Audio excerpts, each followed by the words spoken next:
Hello, hello, hello, and welcome. My name is Lee Cara. This is Messages from the Universe, private readings made public. What I'm doing here is I do a few free readings every single week, and they are for individuals.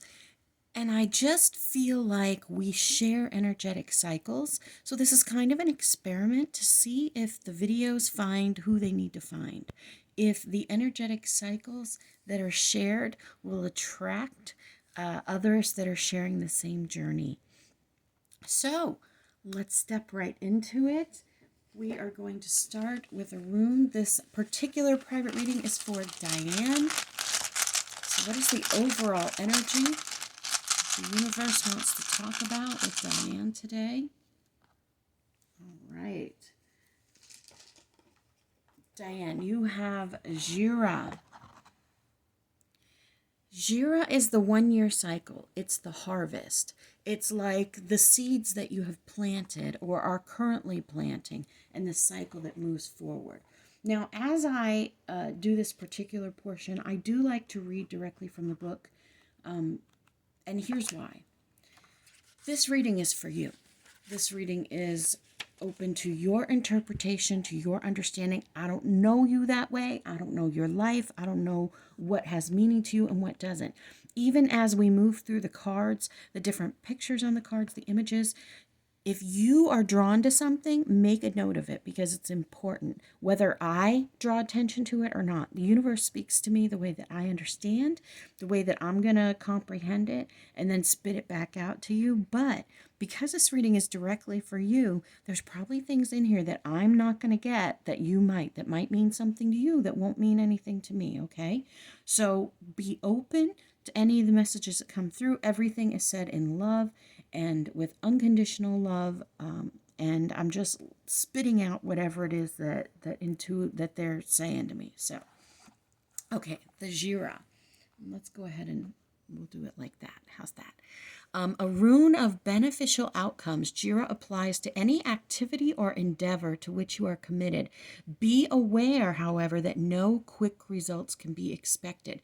The span of time is usually involved, which tends to be around a year, symbolizing a full cycle before the reaping, the harvest, or the deliverance. You have prepared the ground and planted the seed, and now you must cultivate it with care. To those people whose labor has been a long season, it offers encouragement of success, and know that the outcome is in the keeping of providence, and continue to persevere. Remember the old story about the farmer who was so eager to assist his crops they went out at night and tugged on any new shoots. There is no way to push the river. Equally, you cannot hasten the harvest. Be mindful that patience is essential for the recognition of your own process, which in its season leads to the harvest of self. So this could literally be about a thing. It could be about you. It could be about a process, something you've been doing, something you've been growing, some job. It can be anything. You know your life better than I do, that's for sure. All right, so I've been using the Alice in Wonderland deck. It was a present from my son. He actually turns 18 tomorrow, so this is the main basis for the reading. This is what I start with, and then I have all of these decks that I pre-shuffled ahead of time for you that we'll grab.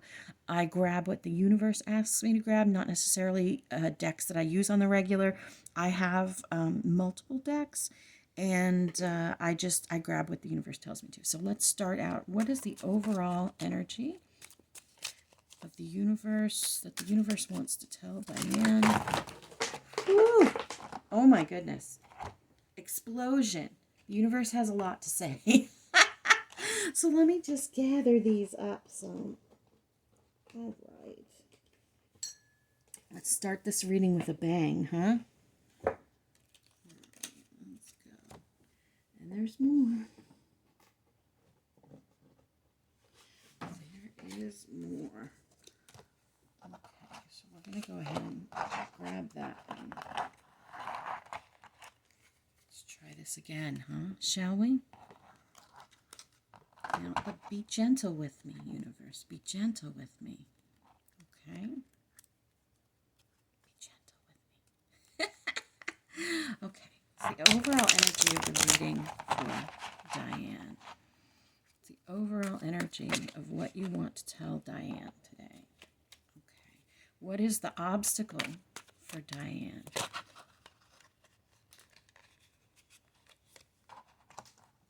What is the obstacle for Diane?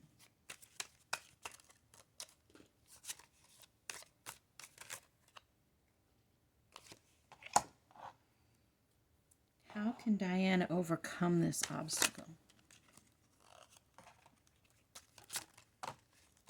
Okay.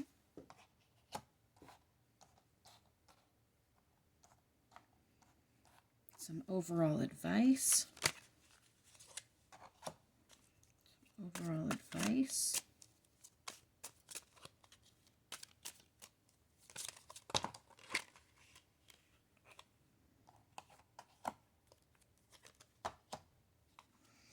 What doesn't Diane know that would help her moving forward? What doesn't she know that would help moving forward?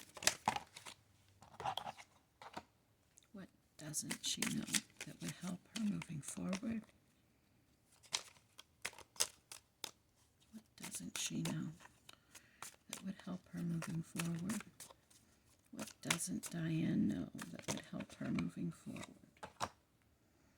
And what is the overall outcome? Overall possible outcome for Diane. The universe wants her to know. Okay. So we will start right here. Stick my cards up there. Okay. So the overall energy. We have the Page of Oysters in the reverse and the Ace of Hats in the reverse. Now, for me, the way that the universe speaks to me, the way that I understand it, when cards are reversed, it either means that you are overcoming, okay, or that you are rejecting, or the opposite of the meaning. And that all kind of depends on the context in my mind that they kind of put on me. So it looks like the overall energy of the reading, the Page of Oysters is the Page of Pentacles. Pages bring messages. Oysters / Pentacles are abundance. However you want to see them, however you want to, interpret abundance, whether it's financial, emotional, spiritual, whatever it is. The Ace of Hats is the Ace of Cups. Cups are love, compassion, connection, that sort of thing, family. And the ace, any of the aces to me, you can see that it's a hand. That's like the hand of the divine. Okay. So what it says to me, the overall energy is that you are rejecting messages, offers,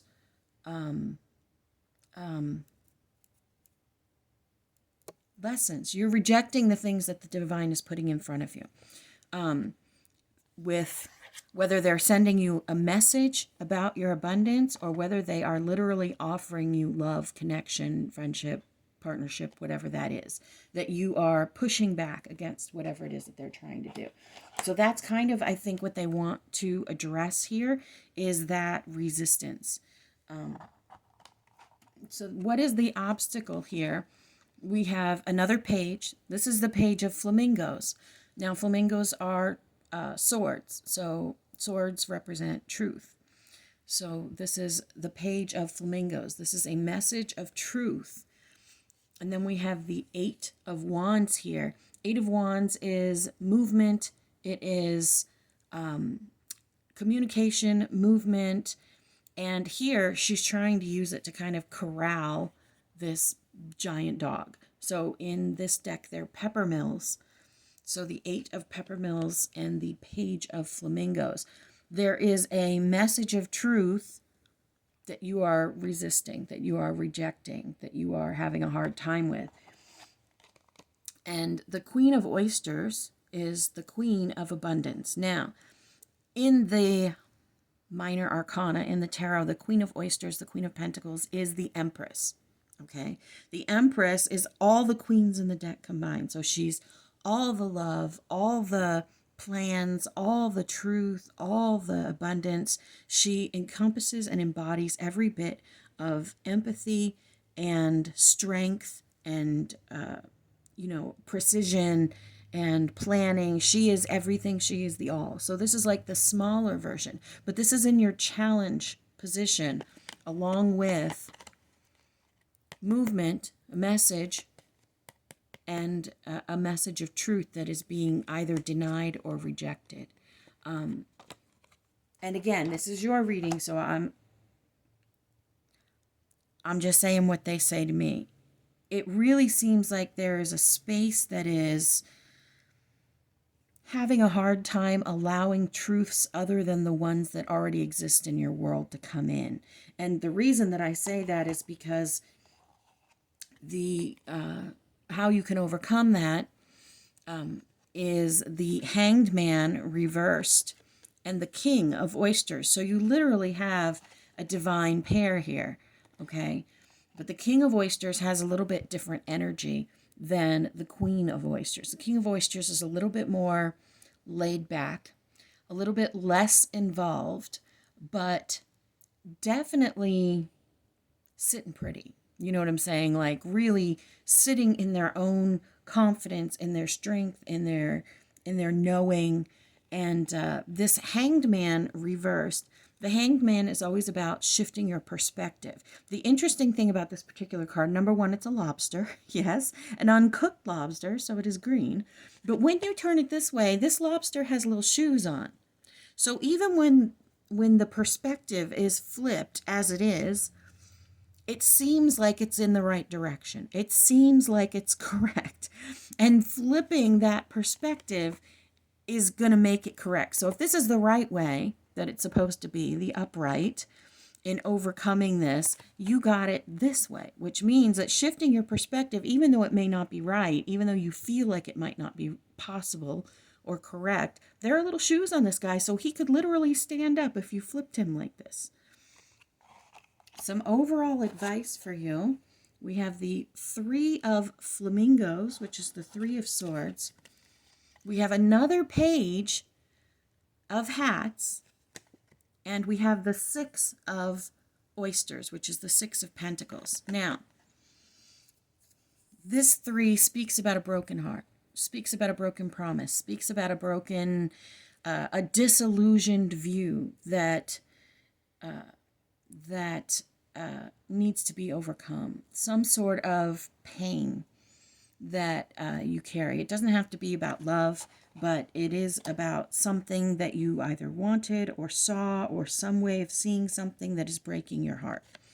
And then we have connected to this one, the Page of Hats, which once again, pages are offers. They bring messages, they bring offers. And with this, because we have the Ace of Hats reversed in the position of what is this about, and your advice is to accept the message of love.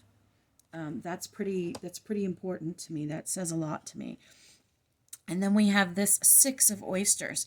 Now, the Six of Oysters, Six of Pentacles, is usually about generosity, about giving to others, about sharing, about, that sort of a thing.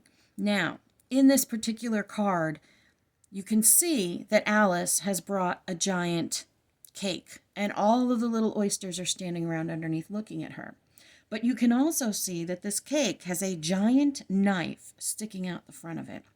So the energy that I get from this card often is that you're so used to giving to others and not receiving anything in return, that now when you give, it's almost tainted by a giant knife, or that now when you give, you are, I don't want to say overly sensitive, but you are aware, or you are more inclined to see things through the eyes of, I'm not going to get anything back. They're not going to do anything for me. There is no even exchange of energy, however you like to say it.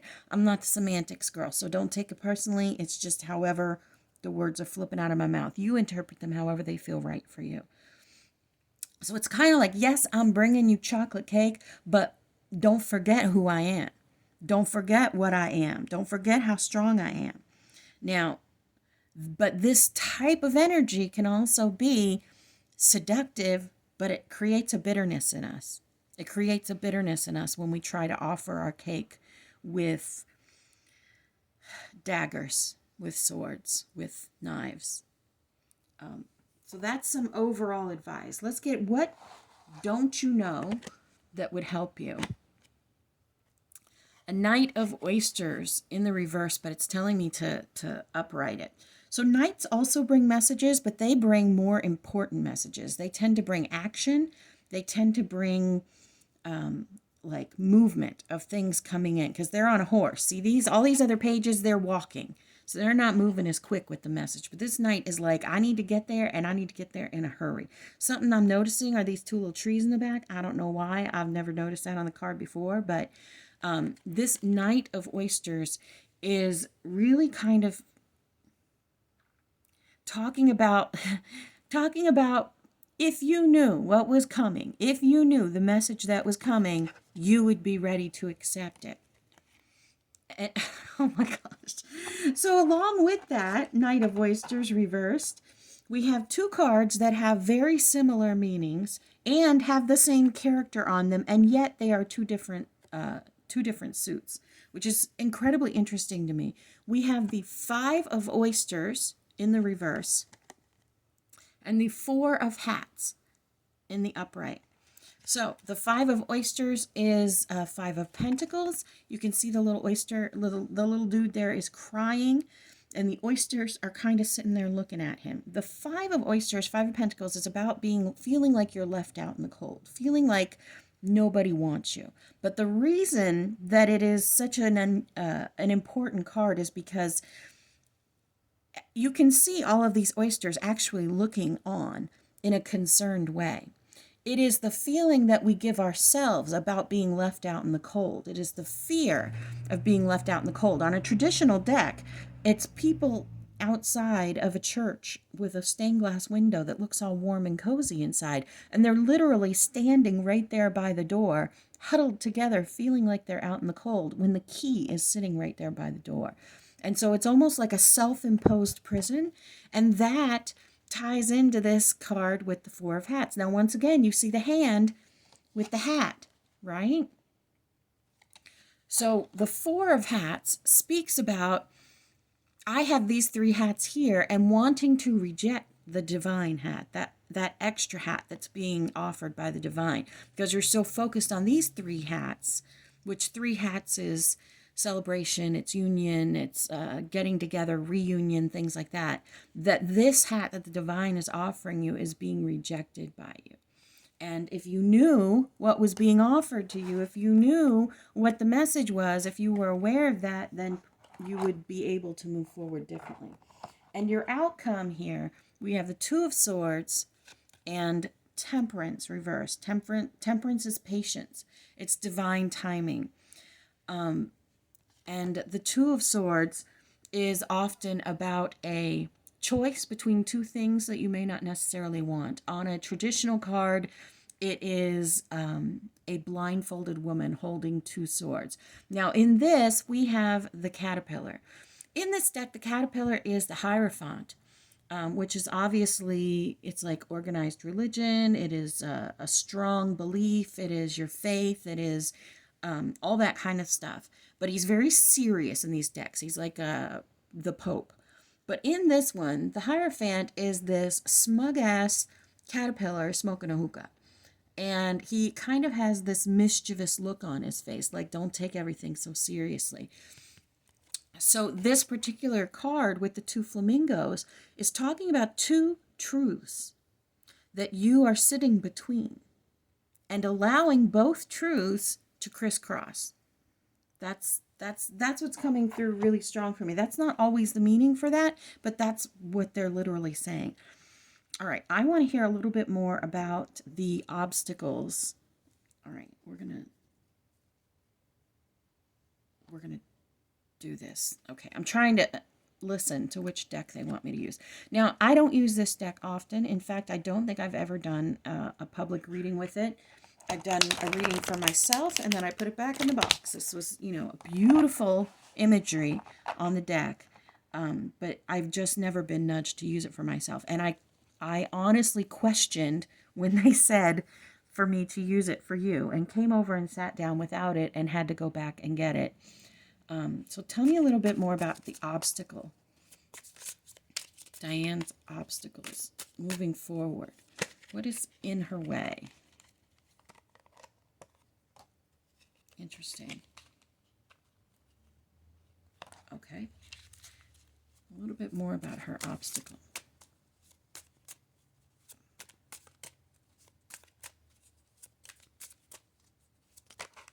Okay.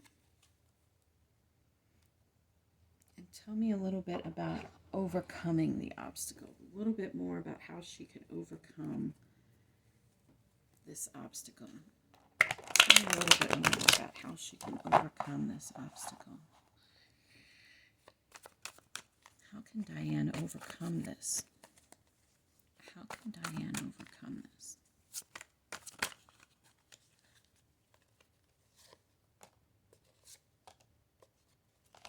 Okay. All right. I am going to make a part 2 for this. Please tune back in if you are intrigued, if this resonates with you, if you're on the same energetic cycle as Diane. And Diane, I will see you in part 2.